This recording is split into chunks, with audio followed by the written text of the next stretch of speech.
नमस्कार, मैं सूर्या आपके साथ। आप द कलयुग देख रहे हैं। आज हमारे साथ आशीष चतुर्वेदी, व्यापम विश्व ब्लोअर और आईटीआई एक्टिविस्ट। इन्होंने अभी क्या है जो है ग्वालियर पुलिस द्वारा इनको जो सुरक्षा दी गई थी वो वापस कर दी है और काफी आरोप जो है पुलिस एसपी पर लगाए हैं।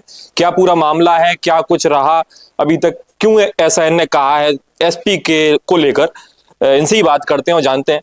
पहले तो आपने सुरक्षा वापस कर दी है, क्या कारण रहा?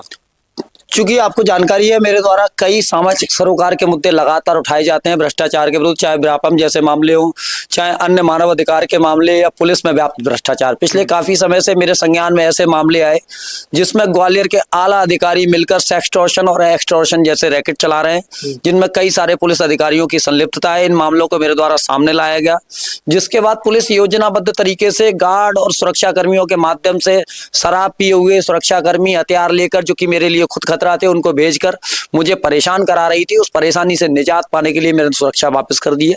साथ ही सभी अधिकारियों को अवगत कराया है कि मैं आप जो लगातार सुरक्षा कर्मियों के माध्यम से परेशान करा रहे हैं, उससे परेशान होकर ये सुरक्षा वापस कर रहा हूँ। मेरे और मेरे परिवार के साथ अब कुछ होता है उसकी जिम्मेदारी जिला प्रशासन, एसपी ग्वालियर, साथ ही प्रदेश की सरकार और सरकार के मुखिया की होगी। नशा करके आते तो क्या किस तरह की गतिविधियां करते थे, क्या करते? शराब के नशे में, चूंकि वैसे भी ये व्यवहारिक रूप पर हथियार के साथ शराब के नशे में आदमी नहीं रहना चाहिए, नियम भी है और व्यवहारिक भी है। जब जानबूझकर लगातार महीनों से मैं बता रहा हूँ, किसी भी व्यक्ति को अगर परेशान करना हो तो ऐसे व्यक्तियों को सुरक्षा ड्यूटी में इनके द्वारा भेजा जाता है, जो ड्यूटी के स्थान पर सारी अन्य अनैतिक गतिविधियां करते हैं, और जिससे कि मैं गार्ड और गनमैन की मामले में उलझा रहा हूँ और ये लोग अपने दूसरे काले कारनामे छुपाते रहे। आपने आला अधिकारियों से बात नहीं की कि इस तरीके से शराब पीकर हमारे पास आ रहे हैं ये जो सुरक्षा कर्मी हैं, इनको भेजा? कई बार अवगत कराया, लेकिन ये लोग यही चाहते हैं कि लगातार मैं ये शिकायतें करता रहूं, यही पत्राचार होता रहे, मेरा अनावश्यक समय और एनर्जी इसी काम में बर्बाद हो, जिससे इनके काले कारनामों को उजागर ना किया जा सके। इस सबसे परेशान होकर मैंने अपने समय को, मूल्यवान समय को बचाने के लिए उचित समझा कि मैं अपनी जान को दांव पर लगा दूं और ऐसी सुरक्षा वापस कर दूं। ग्वालियर एसपी पे भी आपने काफी गंभीर आरोप लगाए हैं। ग्वालियर एसपी नहीं, ग्वालियर के पूरे पुलिस प्रशासन पर मैंने आरोप लगाए हैं, जिसमें मैंने ये स्पष्ट रूप से कहा है और आपके चैनल पर फिर से एक बार दोहरा रहा हूं कि ग्वालियर के कई सारे आला अधिकारी सेक्सटॉर्शन और एक्सटॉर्शन जैसे रैकेट चला रहे हैं, जिसमें लाखों करोड़ों रुपए की उगाही की जाती है। एक अनुमानन जिस प्रकार से, चूंकि अपन गेहूं की बोरी में पारखी लगाते हैं तो पूरा गेहूं नहीं, एक पारखी से टेस्ट करते हैं, ऐसे जिस प्रकार से मामले मेरे पास आए हैं उसके हिसाब से अगर अनुमान लगाया जाए, ग्वालियर में जो 45 से 50 थाने हैं, उन थानों से हर महीने 45 से 50 करोड़ रुपए की उगाही एसपी ग्वालियर के पास पहुंच रही है। ये उगाही कहां और किसके द्वारा की जा रही है, किसके पास इनके द्वारा पहुंचाई जा रही है, ये जांच का विषय है। 50 करोड़ की उगाही की बात कर रहे हैं आप? गंभीर? बिल्कुल गंभीरता से कह रहा हूं। साथ ही सेक्सटॉर्शन और एक्सटॉर्शन जैसे रैकेट, जिसमें सेक्सटॉर्शन यानी कि देह व्यापार संचालित कर लोगों को फंसाकर ब्लैकमेलिंग करना, ये भी पुलिस के लोगों द्वारा संचालित किया गया और चलाया जाता, जिसमें पुलिस की संलिप्तता है। अभी आपने देखा होगा डीजी साहब के निर्देश पर कुछ कार्रवाइयां हुई जिसमें मेरे आरोप प्रमाणित पाए गए, पुलिस के अधिकारी संलिप्त पाए गए। साथ ही एक्सटॉर्शन की कार्रवाइयां, जिसमें कई सारे लोगों पर मुकदमे दर्ज कर उनको बुलाकर फरियादी से भी रुपए लिए जाते हैं, आरोपी से भी रुपए लिए जाते हैं, और अधिकारी स्पष्ट रूप से ये बात कहते हैं कि उसने चूंकि ज्यादा रुपए दे दिए तो उसका वजन बढ़ गया, तुम वजन बढ़ाओ। 50-50 लाख रुपए की रिश्वत मांगी गई। तीसरा एक और महत्वपूर्ण प्रश्न, इस पूरे मामले में वर्तमान भाजपा सांसद भारत सिंह कुशवाहा के नाम पर रिश्वत मांगी गई। क्या भारत सिंह कुशवाहा इस रिश्वत कांड में शामिल थे? उनसे मांगी गई रिश्वत? थोड़ा सा प्रकरण के आरोपी से मांगी गई। अगर भारत सिंह कुशवाहा शामिल थे तो उनके खिलाफ जांच होनी, और वो शामिल नहीं थे तो उनको अपने संसद के विशेषाधिकारों का प्रयोग करते हुए पुलिस अधिकारियों के विरुद्ध विशेषाधिकार हनन की कार्रवाई करनी चाहिए और नोटिस देना चाहिए। चौथी एक महत्वपूर्ण बात, ग्वालियर के पुलिस के आला अधिकारी जो कि दूसरों को न्याय देने के लिए बैठे हुए हैं, इन पुलिस अधिकारियों को ऐसी क्या परेशानी आने पड़ी कि मेरे विरुद्ध लोगों के पास जाकर, कांग्रेस के नेताओं के पास जाकर मदद मांग रहे हैं कि आशीष चतुर्वेदी से हमें मदद कराइए, हम परेशान हो रहे हैं। ऐसी क्या परेशानी इनको हो रही कि इनको भाजपा की सरकार में कांग्रेस के नेताओं से मदद लेनी पड़ी?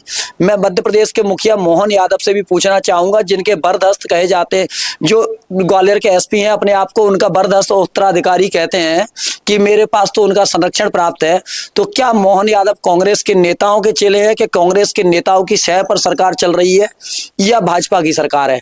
और कि एसपी ग्वालियर को मुझसे मिलने के लिए ग्वालियर के एक होटल में अकेले क्यों आना पड़ा, इस बात पे एसपी ग्वालियर धर्मवीर यादव को स्पष्टीकरण देना चाहिए। ऐसा क्या काला कारनामा था उनका जिसको छुपाने के लिए वो मेरे पास एक होटल में कांग्रेस के लोगों से अप्रोच कराकर मिलने आए? कब की बात है ये आप बोल रहे हैं कि कांग्रेस के लोगों के साथ मिलने आए, जबकि इस प्रदेश में सरकार तो बीजेपी की है? 2024 की ही बात है। ये सारी बातें उनके संज्ञान में, इस बात पर विस्तृत रूप से स्पष्टीकरण ग्वालियर एसपी को और सरकार को देना चाहिए। हाँ। कौन लोग थे जो कांग्रेस के साथ में आए थे? वो नाम समय आने पर मेरे द्वारा उजागर कर दिए जाएंगे। और अगर ग्वालियर एसपी ये मानते हैं मेरे द्वारा मिथ्या आरोप लगाए जा रहे हैं, गलत बात, तो ग्वालियर एसपी एक जिम्मेदार पद पर बैठे हैं, इन सारे वीडियो बाइट्स को संज्ञान में लेकर मेरे विरुद्ध एफआईआर करके दिखाएं।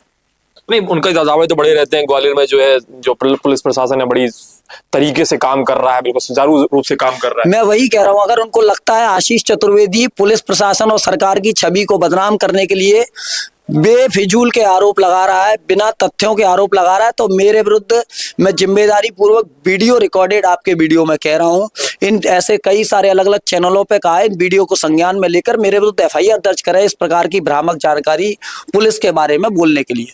कल आपने जब सुरक्षा वापस की तो एसपी से बात हुई आपकी? क्या उन्हें आपसे मैंने एसपी के साथ सभी आला अधिकारियों को व्हाट्सएप के माध्यम से अवगत करा दिया था। अच्छा, एक आरोप और आपने हिना खान पे लगाया है क्या? हाँ, हिना खान ग्वालियर की पुलिस अधिकारी, मैंने जिन पर सीएसपी हैं आरोप उन पर भी लगाया है, क्योंकि वो भी रिश्वतखोर और घूसखोरी के प्रकरण में शामिल हैं। ऐसे कई सारे अन्य अधिकारी हैं जिनकी जांच होनी है, जिनकी शिकायतें लंबित हैं। अच्छा। और एक बात आपको कहना चाहूंगा, ये वही धर्मवीर सिंह यादव ग्वालियर एसपी हैं जिनके द्वारा मेरे द्वारा दी गई शिकायत को रिकॉर्ड से गायब कर दिया गया, क्योंकि उसमें पुलिस अधिकारी और बड़े लोगों के नाम रिश्वत कांड में शामिल थे। अच्छा, क्या कितने सबूत हैं आपके पास? अगर जो सुन रहे हैं लोग, कितने मेरे पास सभी प्रमाण अपनी बातों को सिद्ध करने के लिए हैं। अगर मैं अपनी बातों को सिद्ध करने में इनको लगता है समर्थ नहीं हूं तो मेरे विरुद्ध कार्रवाई करें। अच्छा। मैं अपने हर उस कार्रवाई को झेलने के लिए तैयार हूं। शादी की भी बात की थी आपने, हिना खान के द्वारा किसी को शादी के लिए भी प्रपोजल दिया? रिश्वत के बदले शादी की डिमांड की गई थी उनके द्वारा। किस तरीके से, थोड़ा समझाएं। आरोपी को बोला था कि तुम पैसे के स्थान पर अपने बेटे या तुम स्वयं से मेरे से शादी कर लो, और शादी कर लोगे तो पूरा मामला तुम्हारा निपटा दूंगी। अच्छा। और आपको एक बात और बताता हूं, हिना खान आरोपी के पास इंदौर जाती हैं यहां से, और आरोपी से गिड़गिड़ाकर माफी मांगती हैं। एक सीएसपी उन्हीं के अधीनस्थ थाना क्षेत्र में प्रकरण में आरोपी के घर जाकर उनसे गिड़गिड़ाकर माफी क्यों मांग रही हैं, ये जांच का विषय है। काफी गंभीर आरोप जो है सचिन जी ने लगाए हैं, आशीष जी ने लगाए हैं। इन आरोप पर जांच का विषय है, इन सभी विषयों पर जांच करनी चाहिए कि एसपी पर इतने गंभीर आरोप लगाना कोई मामूली बात नहीं है। अगर कोई व्यक्ति ऐसे बोल रहा है तो कहीं ना कहीं पुख्ता सबूत होंगे उनके पास जब वो ये आरोप लगा रहे हैं। सरकार को इन पर ध्यान देना चाहिए। मैं सूर्य प्रताप सिंह जाट आपके साथ, आप द कलयुग देख रहे हैं। नमस्कार।